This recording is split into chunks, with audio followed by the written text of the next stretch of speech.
Mumbai Pune missing link जो प्रकल्प आहे तो प्रत्यक्षित होता त्याचा आज काही मिनिटापूर्वी उद्घाटन झालेलं आहे आणि एक लेन अर्थात पुण्याला जाणारी जी लेन आहे ती आता सुरू झालेली आहे। मी सध्या खालापूर घाटावरती आपण पाहतोय की मुंबई पुणे मिसिंग लिंकमधील एक लेन अर्थात पुणे ही आता सध्या सुरू झालेली आहे। आपण पाहतो की वाहने मोठ्या संख्येने या ठिकाणी खरं तर जात आहे। खरं तर आता मुंबई पुणे जो प्रवास आहे अर्थात तो 30 मिनिटं आपल्याला लवकर करता येणार आहे आणि जे अंतर आहे पुण्याचं ते आपल्याला लवकर कापता येणार आहे। आपण पाहतो की वाहनांची जी संख्या ती या ठिकाणी सध्या वाढत आहे आणि आपण पाहतो की काही वेळापूर्वीच राज्याचे मुख्यमंत्री व उपमुख्यमंत्री यांनी या मिसिंग लिंक या प्रकल्पाचं उद्घाटन देखील केलं होतं। खरं तर आता पुण्यासाठी जाण्यासाठी आपल्याला 30 मिनिटं हा वेळ बचत देखील होणार आहे आणि आपण पाहतो की खरं तर दोन लेन आहे त्यापैकी पुण्याला जाणारी जी लेन आहे तिचं उद्घाटन झालेलं आहे आणि ती आता सर्वसामान्यांसाठी खुली झालेली आहे। वाहने या ठिकाणी सध्या जात आहे आणि आपण पाहतो की खरं तर आपल्याला आता घाटाचा प्रवास टाळता येणार आहे आणि थेट या मुंबई पुणे मिसिंग लिंकवरती प्रवास करत आपल्याला थेट पुणे गाठता येणार आहे आणि 30 मिनिटाचा वेळेची देखील आपल्याला बचत होणार आहे। आणि काही वेळापूर्वीच या मिसिंग लिंकचं उद्घाटन आहे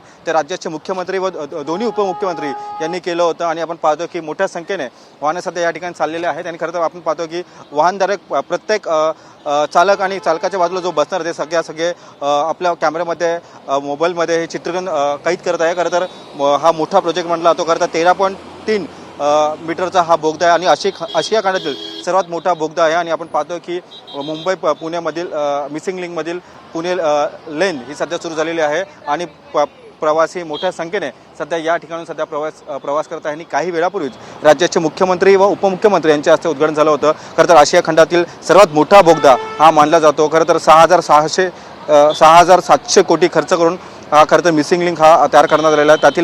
त्यातील पुण्याला जाणारी लेन आहे त्यात सध्या सुरू झालेली आहे आणि मी सध्या त्याच लेनवरती आहे आणि मोठ्या संख्येने या ठिकाणी सध्या वाहने जाताना आपल्याला पाहायला मिळतं।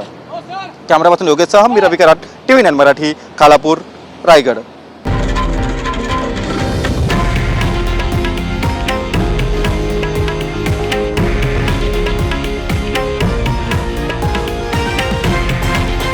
हे आहे देशातील नंबर 1 न्यूज नेटवर्क आणि आपण पाहत आहात TV9 मराठी, एकमेव।